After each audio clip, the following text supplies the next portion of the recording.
俗话说不比不知道，一比吓一跳。今天咱们要看的一段美国硬核播客访谈，生动诠释了什么叫中美医疗及生活成本的极致反差。也难怪对面的老美主持人在听完后满脸都写着人比人气死人。当一位深谙两国底牌的西方学者把中国老百姓最真实的日常账单摊在桌面上时，直接把资本主义的底裤都给扒了。究竟是什么样的数据降维打击，能让习惯了高昂账单的西方人体会到如此震撼的落差？ How about medical bills?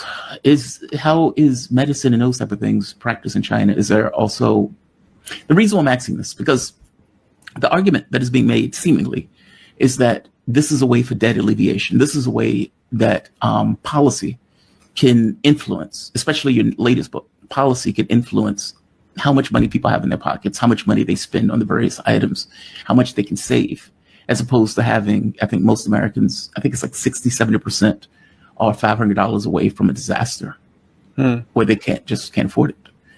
Wow, that's amazing. How did China do this? Like, how was it able to keep inflation low and keep school costs low? I would imagine medical bills low, while also dealing with the economic betterment of its population. Is it a government policy issue, or was there something else going on? You know, how the inside of the questions that you asked are like 100 other questions. So I'm going to try to just cover the basics. Okay, so in China, the economy is a combination of, capital exists. For example, there is the Shanghai Stock Exchange. Right. But there's also what we call the commanding heights of the economy, which are the critical inputs for the way that the economy works. And those are like telecommunications are mostly controlled by the government. They're called state-owned enterprises, or what we would call utilities, which we used to have in the United States. And so electricity controlled mostly by SOEs, state-owned enterprises. A lot of mining is covered by SOEs. Just so many different aspects. So when you're in your home, for example, I go turn on the water, it's run by the state. I turn on the electricity, it's run by the state. So those are really inexpensive. Electricity is about half the cost in the United States. Water is about a sixth the cost. Telecommunication is less than a tenth of the cost. So whatever you're paying for your phone bill, I pay considerably less. I think I pay 50 RMB, so or 100 RMB, which is like $10 or something a month. So the electricity, the water, the minerals, the telecommunications, the logistics and infrastructure, it's all owned by the state. They're all much more affordable. So, that's why inflation is low, because the state manages all of the inputs for the market economy. Then there's a thriving market economy. We have KFC and McDonald's and Pizza Hut and Starbucks. And then, of course, Chinese brands that are like that. We have like 600 Hilton hotels plus Chinese hotels. And so there's market economy working too. But the market economy sits on top of the state-owned enterprises, which provide all of these affordable inputs. So, also this is another thing that's going to blow your mind. 93% of Chinese adults own their own home.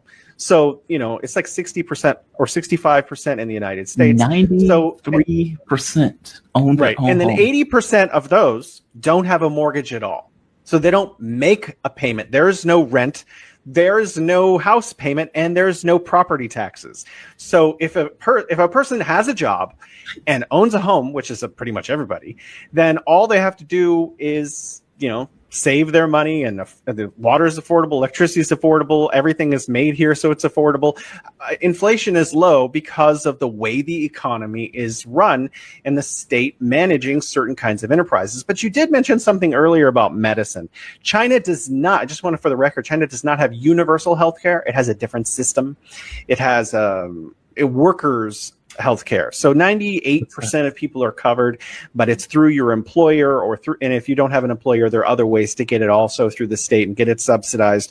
And then there is a slight co-payment. But for example, if I have the horrible flu or whatever, I go to the hospital, probably my copay after everything, I pay like 5 RMB, which is like 80 cents or something. So there is a cost. And if you have something really rare, like some kind of cancer that no one's ever heard of, you might actually have very expensive bills. But 90%, 95% of all of the reasons you will go to the hospital cost almost nothing. My wife had pneumonia last winter. She was hospitalized in a hospital bed, living there for 2 weeks She came out after everything. It's like $100. Dude. But it's not universal healthcare. It's just a different system. I know, but 90-something% covered is astonishing.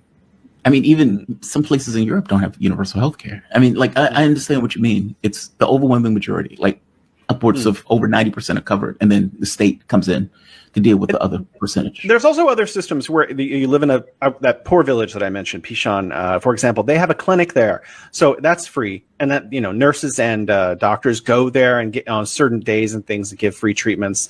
And if they need a real hospital, they can go to the city Hotan, which is nearby, and then they can get a better treatment. So there are doctors providing for those other 2 or 3% that are missed by the national health care scheme, but a lot of that is just like local nurses and clinics and stuff to make up for the coverage. That is amazing. That is amazing. That's mind blowing. Those are not things that Americans know.